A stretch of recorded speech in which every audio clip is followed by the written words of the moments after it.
What's up, fight fans? We are here with a Future Champs Chronicles episode, and we're talking about Leo Atang. Remember the name, because I'm telling you right now, he is going to be a big star. 19 years old, the man from Yorkshire. He is a decorated amateur, although albeit a young man, he hasn't had a very long amateur career. He won the EUBC championships in Croatia at 90 plus kilos. He won the European Junior Championships in Romania, 90 plus kilos, and then he won the 2024 World Junior Championships, 90 plus kilos in Colorado. So he's well traveled as an amateur, and he obviously has great amateur pedigree as well. Now we're talking about his pro career. So he went pro in 2025 with Matchroom. They snapped him up really quick. He's managed by Sonny Edwards, which is really good person to have in your corner. He was a consummate professional, former world champion, and I think he knows what's in the best interest of boxers. So, and he's a really good guy as well. So he's obviously building a nice stable for himself as a manager. Leo Atang is probably in good hands there. So he's already gotten a lot of global exposure. So he's fought in Ghana in only his third fight against Baba Youssef, which was a first round KO. And he has an 85% KO ratio. So unfortunately in his sixth fight he actually went the distance. But it was good to get the rounds in, and we'll talk about that in a bit. So where I first saw him was, albeit very short, on the undercard of Lee Wood, Josh Warrington, and he fought a guy by the name of Dan Garber, and he absolutely destroyed him in the first round. But what stood out to me was just his composure.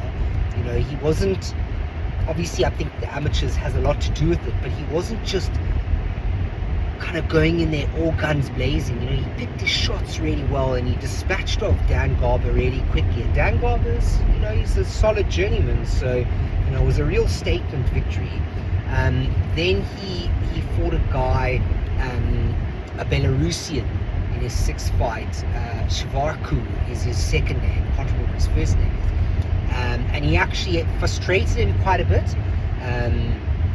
Tangled him up. He used all the kind of old school technique, tactics to tie up Atang and to kind of not let him get his rhythm. It was a real spoiler, and I think it was a mature performance because he put together a lot of shots. He couldn't get him out there, but he did hurt him a few times.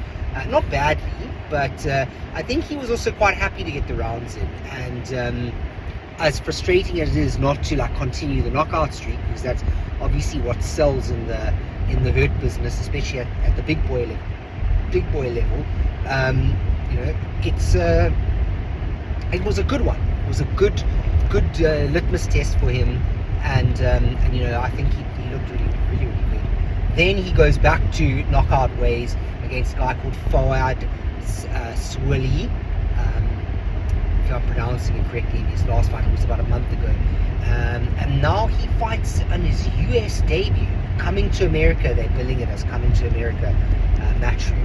He's on this weekend, on Saturday night. He's fighting a guy called Glenn Williams, 2-1 record. Shouldn't be too much of a problem for him. I think this is an opportunity for him to make a statement across the pond in front of the big boxing fan public in the US. So nice little curtain raiser to your World Cup final, and hopefully if tonight goes to plan, then that'll be England versus Spain. But yeah, let's see. Leo Atang, this guy is something special. Now I know a lot of people talk about Moses Itama and how good he is, and he's the future of UK heavyweight boxing, and I don't deny that. I think Moses Itama is the truth. But if there was ever an understudy to Moses Itama, we're talking Leo Atang. Okay, he's a few years behind Moses Itama, but I'm not saying maybe one day their paths will cross, because he's still very young, and I think there's maybe a good few years of building still to come.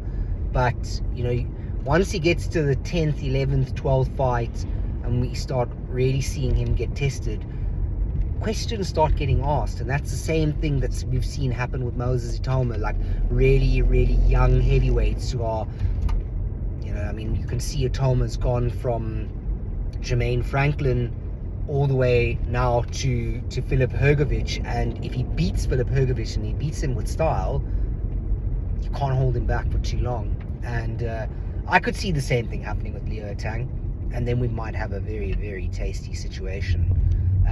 But yeah, let's see what happens this weekend. Let's see what happens in his next few fights. Keep an eye out for this guy. He's a serious talent. I'm laboring the point now.